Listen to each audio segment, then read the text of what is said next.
Hello friends, हमने last video में जो हमारा पार्ट 1 था वहाँ पे हमने cell wall cell membrane, plasma membrane और ये साइटोप्लाज्म, न्यूक्लियस, ये सब के बारे में पढ़ा था। अब हमारे पास है सेल वॉल। तो जो सेल वॉल है वो एक एक्स्ट्रा जैसे कि जो हम कह सकते हैं एडिशन में है, ये एक्स्ट्रा प्रोटेक्ट करने वाली लेयर है। ये सिर्फ प्लांट सेल्स में होती है, क्योंकि प्लांट सेल जो एक ही जगह पे रहते हैं, इधर उधर नहीं जाते खाने के लिए, तो इसलिए उनको ज़्यादा प्रोटेक्शन चाहिए, ज़्यादा वो चाहिए, कह सकते हैं सिक्योरिटी चाहिए, तो इसलिए वहाँ पे सेल वॉल होती है। ये न्यूक्लियस है, इस मान लीजिए प्लाज्मा मेम्ब्रेन है, तो प्लाज्मा मेम्ब्रेन से ही भिड़ती हुई बिल्कुल साइड में, ये टच में बिल्कुल जॉइनिंग में, इधर एक्स्ट्रा प्रोटेक्टिंग लेयर है सेल वॉल। ठीक है, ये है, इसके अंदर और कुछ नहीं है इधर। अब नेक्स्ट देखिए, अब यहाँ पे डायग्राम के थ्रू आपको बता रखा है, ये देखो, ये बीच वाला क्या है, न्यूक्लियस। अब न्यूक्लियस की जो दीवार है उसकी प्रोटेक्टिंग वाली लेयर है ये वाली इधर, ये इसको क्या बोला है, न्यूक्लियर मेम्ब्रेन। ये साइटोप्लाज्म है, ये वाला, इसके अंदर ये डॉट डॉट में ब्लैक में ऑर्गेनेलीज हैं, और ये क्या है, साइटोप्लाज्म है, ये न्यूक्लियस का बता रखा है। और ये जो इसकी प्रोटेक्टिंग लेयर है ये है सेल मेम्ब्रेन। ये तो है ह्यूमन सेल्स के अंदर, ठीक है। पर अगर हम बात करें एनिमल सेल की, तो उधर वो एक्स्ट्रा होती है, वो आपको आगे जब पॉइंट्स में आएंगे तब उधर साथ के साथ बताऊंगा मैं आपको। अब बात करते हैं साइटोप्लाज्म की। It is a jelly like substance, मैंने आपको पहले बताया था कि जेली लाइक सब्सटेंस होता है present between cell membrane and nucleus, यानी कि सेल मेम्ब्रेन न्यूक्लियस के बीच में होता है, और उसके अंदर जो अदर कंपोनेंट्स प्रेजेंट होते हैं उनको हम ऑर्गेनेलीज बोलते हैं। ये एक टर्म है जो एग्जाम में क्वेश्चन भी पूछे जाते हैं कि व्हाट इज ऑर्गेनेलीज। तो जो है components present in cytoplasm are known as organelles of the cell present in the cytoplasm. Okay, उनमें से कुछ ऑर्गेनेलीज के नाम है mitochondria, Golgi bodies, ribosomes etcetera. You will learn about this all in the later classes. इन सब का बात बाई क्लास में पढ़ेंगे, बट अभी इनको नाम याद करने, क्योंकि आपकी क्लास में भी ये 6 से 7 हैं। Nucleus, it is an important component of living cell, ये तो हमें पता ही है। It is generally spherical and located in centre, ये यानी कि गोल होता है और सेंटर में होता है। It can be stained and easily seen with the help of microscope की हेल्प से हम इसको इजीली देख सकते हैं। Nucleus is separated from cytoplasm by nuclear membrane. अब न्यूक्लियर मेम्ब्रेन बताया था कि साइटोप्लाज्म और न्यूक्लियस की जो दीवार होती है बीच में, वो होती है हमारी न्यूक्लियर मेम्ब्रेन, यानी कि ये उसको सेपरेट करती है। This membrane is also porous and allows movement of material between the cytoplasm inside the nucleus. ठीक है, अब ये भी पोरस क्या है कि इसमें छोटे छोटे छेद होते हैं जो मूवमेंट यानी कि मटेरियल को, प्रोटीन को बाहर अंदर करने में हेल्प करती है। अब इसके अंदर भी एक पॉइंट है, इसको भी हम माइक्रोस्कोप की हेल्प से देख सकते हैं। अब आती है न्यूक्लियस जो है उसके, ये मान लीजिए ये आपका न्यूक्लियस है, ये न्यूक्लियर मेम्ब्रेन है। तो न्यूक्लियर मेम्ब्रेन के अंदर आपके पास एक और छोटा सा सर्कल होगा, और इधर ही आपको कुछ ये ऐसे ऐसा लगेगा कि उलझे हुए धागे से हैं, कुछ ऐसा आपको मिलेगा। तो वो होते हैं आपके क्रोमोसोम्स, ये क्रोमोसोम्स, ये उलझे हुए धागे, ये न्यूक्लियोलस है आपका, ये बीच वाला सेंटर। और जीन्स, जीन्स क्या होता है कि फंक्शनल सेगमेंट, यानी कि जो क्रोमोसोम्स के अंदर जो चीज़ प्रेजेंट होती है वो जीन्स होती है, और ये सब मैं आपको ब्रीफली बताऊंगा कि ये सब क्या होते हैं। ठीक है, nucleus, we can see a smaller spherical body, it is called nucleolus. हम न्यूक्लियस के अंदर भी एक छोटे स्फेरिकल बॉडी देख सकते हैं, उसे हम न्यूक्लियोलस बोलते हैं, जहाँ से हमारा प्रोटीन जो है वो बनता है, यानी कि फैक्ट्री है। और उसके साथ साथ उसमें थ्रेड लाइक स्ट्रक्चर्स होते हैं, क्रोमोसोम्स। क्रोमोसोम्स के अंदर जीन्स होते हैं, उन क्रोमोसोम्स के अंदर ही जीन्स होते हैं। और जीन्स के अंदर क्या होता है, एक बहुत इंपॉर्टेंट क्वेश्चन है, 1 मार्क्स का एग्जाम में 101% आएगा। Genes help in the inheritance transfer of character from parents to offspring, यानी कि जीन्स के अंदर जो हमारी इंफॉर्मेशन होती है कि आगे जो बच्चा है वो कैसा होगा, कैसा दिखेगा, उसका कलर कैसा होगा, वो सारी इंफॉर्मेशन जीन्स होती है, जीन्स के अंदर होती है। और वो क्या करती है, उसको पेरेंट सेल से ऑफस्प्रिंग्स में, यानी कि आने वाले बच्चे के सेल में, वो वहाँ से वो ट्रांसफ़र करती है, सेल डिवीज़न के टाइम पे वो हेल्प आती है।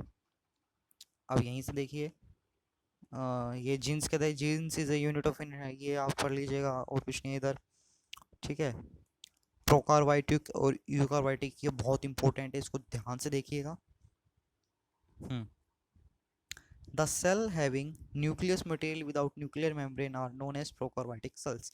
अब देखो, दो सेल्स, दो टाइप के सेल होते हैं, एक तो प्रोकार्योटिक और यूकार्योटिक। प्रोकार्योटिक में क्या होता है कि जो सेल मेम्ब्रेन होती है वो एब्सेंट होती है, काम वो करता है, टूटा फूटा काम वो कर लेता है, बट उसमें जो सेल मेम्ब्रेन है वो आपकी एब्सेंट है। ठीक है, एग्जांपल्स आपको दिखाऊं तो एग्जांपल्स है प्रोप्रिमिटिव कैरियन न्यूक्लियस। एग्जाम इसके यानी कि ये सारे ये इसका मीनिंग है प्रिमिटिव कैरियो न्यूक्लियस, नहीं न्यूक्लियस में, न्यूक्लियर के अंदर जो है न्यूक्लियर मेम्ब्रेन प्रेजेंट नहीं है। एग्जांपल है बैक्टीरिया ब्लू ग्रीन एल्गी, जो बैक्टीरियाज वगैरह होते हैं उनके अंदर ये एब्सेंट है, यानी कि वो सब प्रोकार्योटिक सेल है। अब यूकार्योटिक सेल, यूकार्योटिक सेल्स के अंदर क्या है कि हाँ भाई जो सेल मेम्ब्रेन है वो प्रॉपरली प्रेजेंट है। यहाँ देखिए, with nuclear membrane and design designate, यानी कि प्रॉपरली ये सब कुछ प्रेजेंट है, वो यूकार्योटिक है। एग्जांपल देख लेते हैं, blue green algae are called eukaryotic, वही ब्लू ग्रीन एल्गीज का वही सब है। यूकार्योटिक सेल्स आपके ह्यूमंस में होते हैं, और जबकि जो प्रोकार्योटिक है वो आपके एल्गीज वगैरह में होते हैं। अब आती है वैक्यूल। वैक्यूल क्या होती है? वैक्यूल सिंपली कुछ नहीं है, ये होता है कि एक ऑर्गेनेलिया साइटोप्लाज्म होता है जिसके अंदर जो वाटर एंड प्रोटीन्स है वो स्टोर होते हैं। वाइल ऑब्जर्विंग द, यहाँ से देखिएगा, इट कुल B single and big in onion, यानी जो वैक्यूल होती है प्लांट सेल्स के अंदर बड़ी होती है, एनिमल सेल्स के अंदर या तो होती नहीं, अगर होती है तो वो बहुत बड़ी होती है। 50 से 90% वो आपका एरिया कवर कर लेती है। प्लास्टिड, प्लास्टिड क्या होता है कि प्लांट्स के अंदर एक ग्रीन कलर का ऐसे ऑर्गेनेली होता है, उसके भी 3 पार्ट्स होते हैं, वो आपके 9th क्लास में आएंगे, अभी नहीं आएंगे। तो जो प्लास्टिड है उसका सिंपली क्या है, they are scattered in cytoplasm of the leaves, these are called set leave shape के होते हैं, इनका काम होता है उसमें फोटोसिंथेसिस में इनका काम होता है, और जो ग्रीन कलर्स होता है लीव का उसमें वो सारा इनका जो काम होता है, और जो फ्लावर्स वगैरह को कलर देना होता है वो भी इन्हीं का काम होता है। अब यहाँ से देखिए, ये देखिए plant cell and animal cell का इधर एक कंपैरिजन है, ये टेबल दे रखी है, आपको मैं दिखाता हूँ। ये देखो, इधर ये सेल वॉल है, सेल वॉल को फिर ये दिखे, सेल वॉल प्लांट्स के अंदर होती है। ठीक है, सेल वॉल के बाद फिर न्यूक्लियर मेम्ब्रेन वो होती है, प्लाज्मा मेम्ब्रेन वो आएगी ये वाली। ठीक है, फिर ये साइटोप्लाज्म आएगा, फिर न्यूक्लियर मेम्ब्रेन आएगी, फिर न्यूक्लियस आएगा, फिर न्यूक्लियोलस आएगा। ये सारे होते हैं सेल में।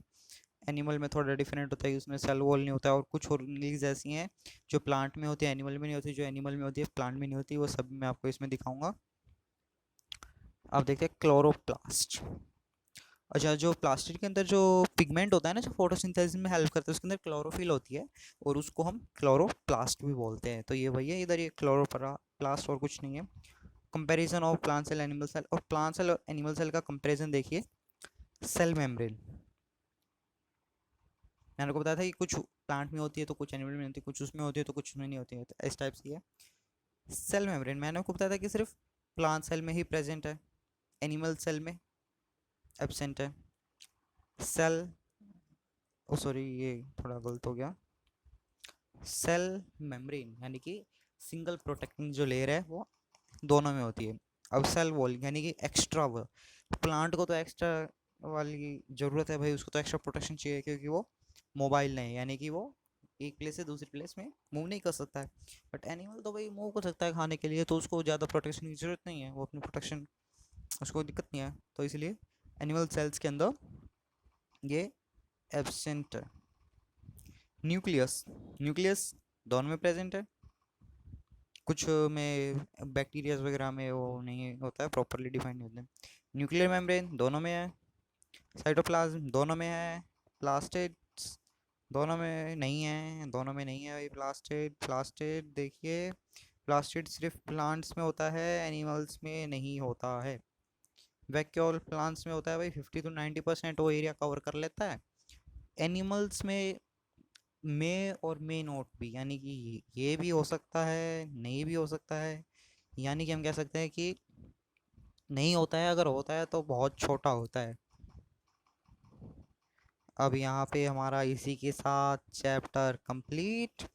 ये इसके कीवर्ड्स हैं। देखिए सेल क्या होता है, वही structural function related, cell membrane उसकी प्रोटेक्टिंग लेयर, सेल वॉल वही extra protection of plants. Chloroplast जो आपका वो प्लास्टिड में जो क्लोरोप्लास्ट होता है जिसके अंदर वो क्लोरोफिल कंटेन होता है, वो सब होता है। साइटोप्लाज्म आपका jelly like projection, jelly like substance होता है आपका न्यूक्लियस और सेल मेम्ब्रेन के बीच में।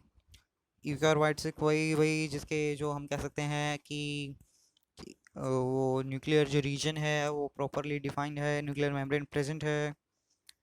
जीनी क्या होता है, ये जीन्स है यहाँ पे, ये जीन्स ये होती है कि भाई आपकी जो इंफॉर्मेशन वो मतलब क्रोमेटीन, क्रोमोसोम्स आपको पता है ना, उसको हम क्रोमेटीन नेटवर्क बोलते हैं। उस नेटवर्क के अंदर क्या होता है कि एनिमल या प्लांट है, उसके पेरेंट की इंफॉर्मेशन उसके चाइल्ड में जाती है, वो सारा सिस्टम होता है। मल्टी सेलुलर बहुत सारे सेल से बना होता है। न्यूक्लियर मेम्ब्रेन आपको बताया था कि जो न्यूक्लियस की जो मेम्ब्रेन होती है वो होती है न्यूक्लियस ऑर्गन, ये सब organelles, plastid, plasma membrane, prokaryotic, pseudopodia. इसको पैसोपोड देखिए यहाँ पे पैसोपोडिया है, ये तो सूडोपोडी है, इसको सूडोपोडी बोलते हैं। ये हमारी अमोएबा के जो हाथ टाइप की चीज़ होती है, हाथ होता है, वो क्या करते हैं, वो खाने को पकड़ लेता है और अपने अंदर ले लेता है, क्योंकि वो यूनिसेलुलर ऑर्गेनिज्म है। उसका एक ही सेल वो सारे काम कर लेता है, डाइजेशन भी, खाना भी, पीना भी, हजम करना, निकालना, एक्सक्रीशन, वो सारा वो कर लेता है, कोई दिक्कत नहीं है। ठीक है। टिश्यू मैंने को बताया था कि ग्रुप ऑफ सेल्स है, unicellular, vacuole, white blood cell, डब्ल्यूबीसीज, ये फिर व्हाट यू हैव लर्न, ये सारा। एक्सरसाइज के लिए आपको वीडियो चाहिए, आप कमेंट कीजिए, एक्सरसाइज की वीडियो दूंगा। ये 10 से, ये देखिए ये बड़ी इंटरेस्टिंग है, क्रॉसवर्ड बड़ी मस्त है। इसको भी अगर आपको वो चाहिए, मतलब सॉल्यूशन चाहिए, तो आप मेरे को कमेंट कीजिए, मैं वीडियो बना दूंगा। ठीक है। अब ये सारे वही फैक्ट्स वगैरह आ गए। चैप्टर पे कहीं भी कोई भी प्रॉब्लम हो तो आप मेरे को कमेंट कीजिए, मैं स्पेसिफिक टॉपिक पे वर्ड टू वर्ड वीडियो बनाऊंगा। और देखिए मेरा एक छोटी, ये मैंने इस वीडियो को इस टाइप से इसलिए बनाया है क्योंकि भाई एनसीईआरटी में है ना, वो जो टॉपिक्स है वो बहुत लंबे एक्सप्लेन होते हैं, और उनमें मतलब स्टोरी बना के कहानी के टाइप में एक्सप्लेन होते हैं, वो मज़ा नहीं आता, समझ में नहीं आता है, वो दिमाग घूम जाता है, पजल हो जाते हैं। पर जिस तरीके से मैंने आपको समझाया है पॉइंट्स बना करके, जो वर्ड वहाँ पे गिवन है उसको अच्छे से एक्सप्लेन किया है, वही परफेक्ट वे है समझने का। और आप, मेरे को पक्का पता है कि आपने ये चैप्टर रीड पक्का किया होगा और उसके बाद ही आप वीडियो देख रहे होगे, ताकि आपको ये चैप्टर क्लियर हो जाए। ठीक है। ये एग्जाम टाइम्स में ये वीडियो बहुत हेल्पफुल होती है क्योंकि ये स्मॉल है। ओके।